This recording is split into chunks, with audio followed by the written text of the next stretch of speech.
Shalom, shalom, shalom, peuple béni de l'Éternel. Que le Seigneur nous bénisse. Je vous espère bien portant par la grâce de notre Dieu. Que la paix, la bonté, la miséricorde de notre Seigneur soit notre partage.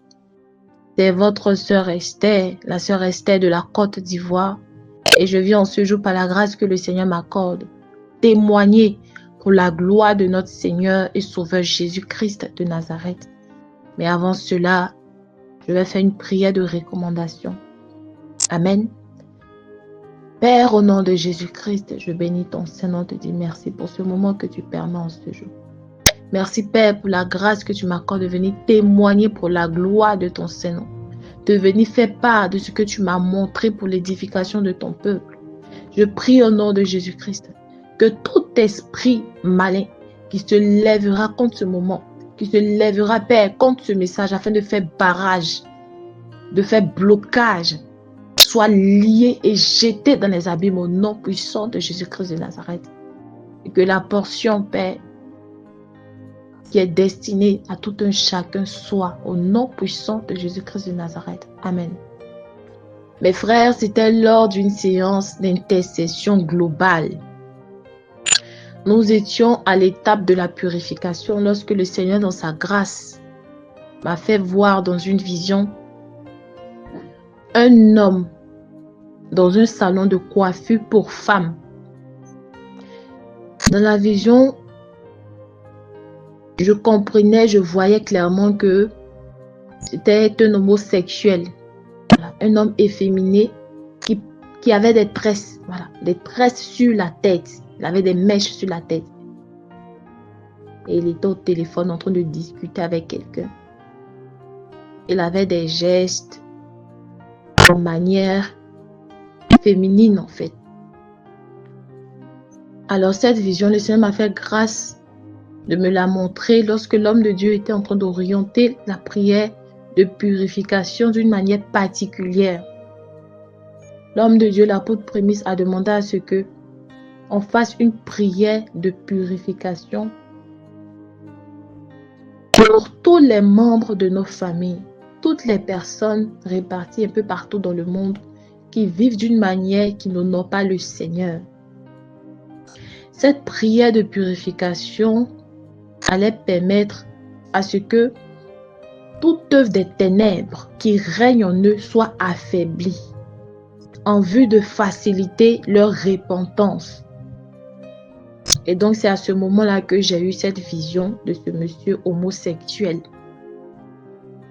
Et lorsque l'homme de Dieu, l'apôtre Prémisse, toujours à l'étape de la purification, était en train de citer les péchés.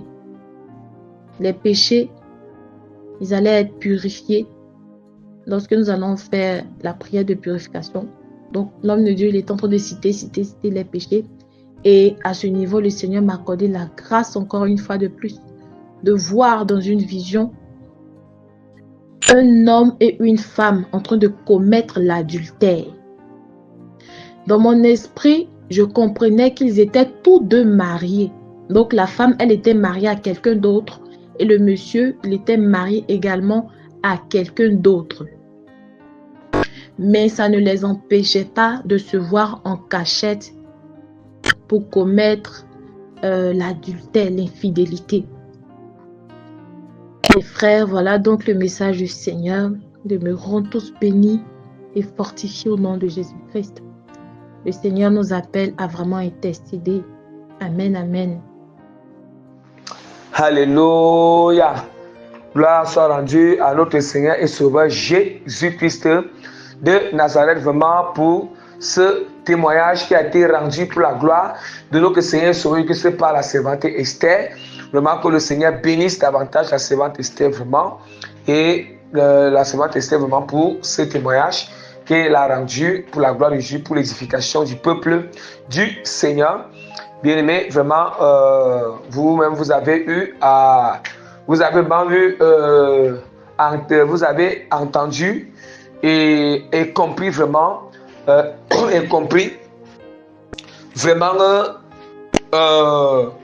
le témoignage. Et compris le témoignage. Nous voyons, il y a une chose, c'est que Quand nous intercédons, nous devons intercéder. L'intercession, et nous devons intercéder même pour ceux vraiment qui sont encore dans le monde. Ceux vraiment qui ne sont pas encore dans la scène aucune. Parce que nous allons voir, il y en a tellement qui sont là-bas dans le monde, qui sont des homosexuels, qui sont dans l'adultère. Alléluia. C'était même qui sont encore des chrétiens qui sont tiers, des païens qui sont encore dans l'adultère, qui sont l'adultère et tout et tout. Vous voyez, en réalité, c'est la sémence qui est en eux qui n'est pas une bonne sémence. Vous voyez, c'est cette sémence qu'on ne doit pas. C'est cette sémence que nous devons rejeter. Mais on doit aimer leur âme. Nous ne devons pas rejeter l'âme d'une personne qui est adultère, l'âme d'une personne qui est homosexuelle. Vous voyez, parce que son âme est captive. Alléluia. Son âme est captive. On ne doit pas avoir cette perception. On ne doit pas avoir. On doit avoir la perception spirituelle à l'égard de tous ceux qui commettent l'adultère, à l'égard vraiment des homosexuels. On doit avoir une perception spirituelle, c'est-à-dire la perception de Christ, la vision de Christ, le regard de Christ à l'égard. Le regard de Christ à l'égard, c'est qu'il soit délivré, c'est que l'âme soit sauvée, c'est que leur vie se transforme, c'est que les vies soient changées, c'est qu'ils acceptent Christ comme Seigneur et Sauveur. Et comme on nous dit, alors qu'on n'a pas lutté contre la chair ou le sang, on n'a pas lutté contre la chair et le sang. Qu'est-ce que nous allons faire? Nous allons intercéder avec une très grande compassion. Parce que le Seigneur, juste après tout même, et je me rappelle même que ce jour-là qu'on avait fait l'intercession, où vraiment aussi, on avait fait l'intercession, où vraiment aussi le Saint-Dieu m'avait saisi puissamment. Puissamment. Vous voyez, le Seigneur m'avait saisi puissamment. Et puis, le Seigneur qui avait commencé vraiment à mettre l'accent qu'on doit intercéder pour des non-croyants, pour ceux qui sont encore dans le monde avec une grande compassion. Et c'est ça qui va faire que le Seigneur, et cette grande compassion que nous manifestons dans la prière pour eux, ça va faire que le Seigneur va les sauver. Dieu va sauver vraiment des homosexuels. Il va sauver des adultères, ceux qui commettent les adultères. Le Seigneur va sauver. Il va pas seulement, il va aussi sauver même d'autres qui sont encore dans d'autres abominations. Il va sauver des lesbiennes, il va sauver des prostituées, il va sauver vraiment des voleurs. Il va sauver toutes ces personnes. Il va sauver. Il y en a plusieurs que le Seigneur Christ doit aller sauver. Il doit les enlever là-bas dans le monde. Dans le monde, la parole de Dieu est très claire. La parole du Seigneur nous dit, la parole dit que dans Luc chapitre 19, or, oui, on sait déjà que l'homosexuel, c'est un péché. C'est très clair. L'adultère, c'est un péché. Oui, la parole de Dieu le demande. Oui, nous savons que c'est un péché. Voilà pourquoi il faut d'abord que je lise déjà la parole de Dieu pour que, oui, qui nous demande que c'est un péché. Lévitique 18, verset 22. La parole dit que tu ne coucheras point avec un homme comme tu couches avec une femme. C'est une abomination. Or, une abomination, c'est un péché très grave. Luc, et puis maintenant, Exode 20, verset 14. La parole de Dieu dit que tu ne commettras point d'adultère. Tu ne commettras point d'adultère. On sait que l'homosexualité et l'adultère, c'est le péché. Et tout autre œuvre encore sont encore du péché. Or, le péché, c'est une mauvaise sémence. Le péché, c'est une sémence maléfique. C'est une sémence d'homme qui vient du diable. Alléluia. C'est une sémence dont l'origine, ça vient du diable. Vous voyez, le Seigneur, Dieu a créé toutes choses bonnes. Le Seigneur a créé toutes choses bonnes. Mais c'est le diable qui est venu planter la mauvaise sémence. Qui est venu planter la mauvaise sémence. Mais nous devons comprendre une chose. On doit comprendre une chose que dans le monde là-bas, il y a certains qui sont les enfants de Dieu. Qui sont les enfants de Dieu. La parole du Seigneur est très claire. Car le Fils de l'homme est venu non pour perdre les âmes des hommes, mais pour les sauver. Mais pour les sauver. Donc Christ est venu pour sauver les âmes. Et la parole du Seigneur continue encore à nous dire. La parole de Dieu continue encore vraiment à nous dire dans Luc chapitre 19 verset 6 à 9, chez le nom puissant de Jésus. Zachée se hâte de descendre et le reçut avec joie. Voyant cela, tous murmuraient et disaient, il est allé loger chez un homme pécheur.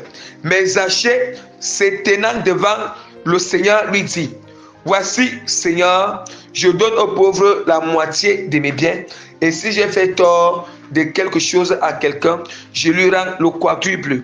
Jésus lui dit, le salut est entré aujourd'hui dans cette maison, parce que lui aussi est un fils d'Abraham. Un fils d'Abraham bien-aimé. Nous comprenons là que Zachée, il était encore dans le monde. Il était encore dans le péché. Mais quand être fils d'Abraham, ça veut dire qu'il appartenait déjà au Seigneur. Il appartenait à Dieu. Mais il appartenait à Dieu, mais il était encore dans le monde. Il fallait juste que son temps arrive pour que Dieu l'appelle à lui. Alléluia. Pour que le Seigneur appelle à lui. Pour que le Seigneur appelle à lui. Maintenant, ça veut dire que tous les homosexuels, tous les adultères qui sont encore dans le monde, qui sont encore dans la tiédeur, tous ceux-là, qui sont les voleurs, des voleurs, les prostituées, qui sont encore dans le monde, qui sont dans le péché. Il y en a plusieurs qui sont les enfants de Dieu. Il y en a plusieurs qui doivent être convertis. Il y en a plusieurs qui doivent être convertis. Il y en a plusieurs qui sont aussi comme Zachée en ce moment. Et le Seigneur nous demande, jusqu'à ce que le temps de Dieu va arriver, que Dieu les appelle à lui. Dieu fait qu'ils se convertissent. Dieu fait qu'ils se répandent. Le Seigneur nous demande d'intercéder pour tous ceux-là, bien-aimés. Intercédons pour eux avec une très grande compassion, avec l'amour surnaturel, bien-aimé. Ce n'est pas une petite compassion, ce n'est pas un petit amour, mais un grand amour, une grande compassion surnaturelle. Je dis bien l'amour qui vient de Christ, pas l'amour intérieur, pas l'amour charnel, bien-aimé, pas un amour charnel. On doit intercéder pour eux. Et voilà pourquoi nous allons voir, on doit intercéder pour eux de la manière que le Seigneur va nous inspirer. Avec une forte compassion. Et vous allez constater qu'on avait fait une prière de purification sur ces différents types de personnes. Pourquoi? Parce que c'est vrai que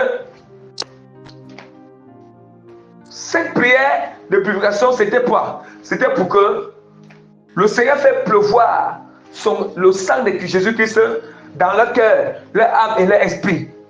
Et ça a pour rôle d'aller affaiblir les semences. Ça a pour rôle d'aller déchirer certaines voiles. Déchirer certaines voiles dans leur esprit, dans leur intelligence. Aller détruire certaines pierres que l'ennemi a posées dans le cœur. Aller toucher, vous voyez, au moins ça va affaiblir. C'est vrai qu'ils n'ont pas encore accepté qu'on va dire qu'ils vont recevoir une délivrance. Non, le but ce n'est pas qu'ils reçoivent une délivrance parce qu'ils n'ont pas encore accepté Christ. Le but c'est que quand cela impacte le corps, ça affaiblit certaines semences en eux, ça affaiblit les esprits qui sont en eux. Et quand dans le moment d'affaiblissement, ils peuvent, dans le moment d'affaiblissement, la conscience, ça veut dire que c'est comme si la conscience amplifie. Il y a la prise de conscience. Parce que ce qui fait qu'ils ne prennent pas conscience, c'est le voile qui est en eux, ce sont les esprits qui sont en eux, ce sont les semences qui sont en eux. Maintenant, dans le sang, on fait le but de sang pas purifié, c'est pour aller affaiblir ces semences en eux, affaiblir ces esprits en eux, affaiblir ces voiles en eux. Et du coup, quand ça affaiblit, du moment que ça affaiblit, il y a l'amplification de la conscience. Et quand il y a l'amplification de la conscience, si du moment-là, quelqu'un peut aller prêcher Christ, ils vont accepter Christ. Alléluia. Parce que c'est Dieu lui-même. Parce que le sang de Christ a la victoire sur toutes choses. Sur toutes choses. On doit faire ces choses avec amour. Avec amour. Alléluia. Il y en a tellement.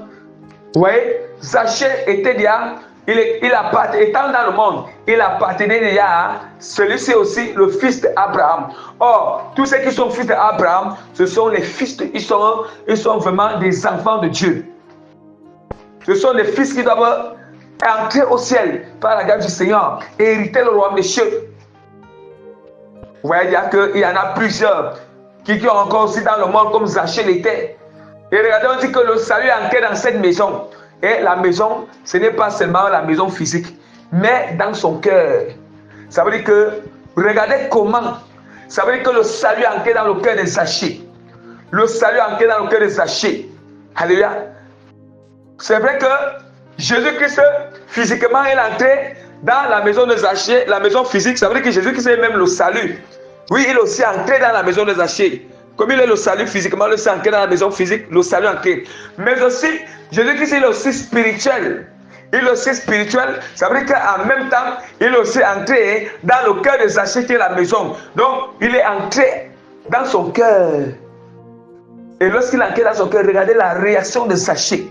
Regardez la réaction de Zachée. Zachée, ça veut dire qu'il y a un voile qui est quitté en lui. Et il y a un blocage qui était dans son cœur. Il y avait un blocage qui était dans son cœur. Les esprits qui le poussaient. Bien aimé, à commettre l'extorsion.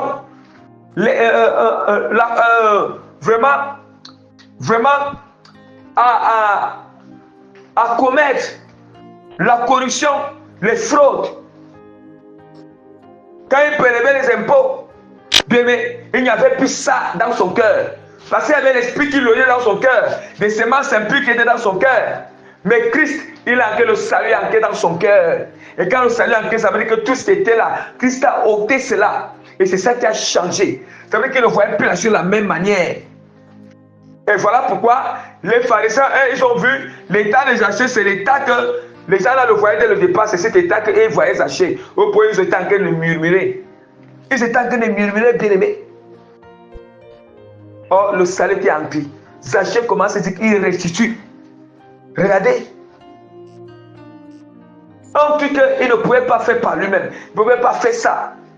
Vous voyez comment Christ travaille. Donc, bien aimé, on doit vraiment, bien aimé, au lieu vraiment de passer le temps à critiquer vraiment, à critiquer les païens, à critiquer peut-être ceux qui ne sont pas encore bien dans la sainte doctrine. Bien aimé, vraiment, il est question que vraiment nous puissions intercéder pour eux avec une très grande compassion pour que le Seigneur, au temps du Seigneur, tous ceux qui sont les fils de Dieu, qui sont encore dans le monde, le Seigneur va les accorder la même grâce qu'il a accordée à Zachée et qu'il nous a aussi accordé et qu'il a aussi accordé à la femme adultère. Regardez comment il avait sauvé la femme adultère. Il va accorder cette même grâce aussi à plusieurs homosexuels, plusieurs adultères, plusieurs prostitutions qui sont encore dans cet état. Le Seigneur va les sauver, il est au-dessus de toutes choses. Parce qu'on doit savoir que ce sont les esprits qui les dérangent, les semences impures qui les dérangent. Il y a le voile qui est en eux. Et ce n'est pas aussi facile pour eux, parce qu'ils sont tellement assujettis, incarcérés, dominés. Mais nous, tout ce qu'on peut faire, c'est intercéder pour eux. C'est le Seigneur Jésus-Christ qui peut étendre sa main puissante afin de les libérer. Alléluia. Demandons encore béni dans le nom puissant de Jésus-Christ Nazareth. Par la grâce du Seigneur, je mets le sceau authentique du Saint-Esprit sur ce témoignage. Je mets les cachets et les temples authentiques du Saint-Esprit ce témoignage. Et je mets en ce moment la signature authentique de l'autorité, de la compétence du nom puissant de Jésus-Christ. Et de transformation, de changement vraiment du cœur, de l'âme et l'esprit au nom puissant de Jésus-Christ Nazareth. Amen. Que toute la gloire revienne à notre Seigneur Sauveur Jésus-Christ Nazareth. Amen. Shalom, shalom, shalom à tout le peuple du Seigneur. Amen.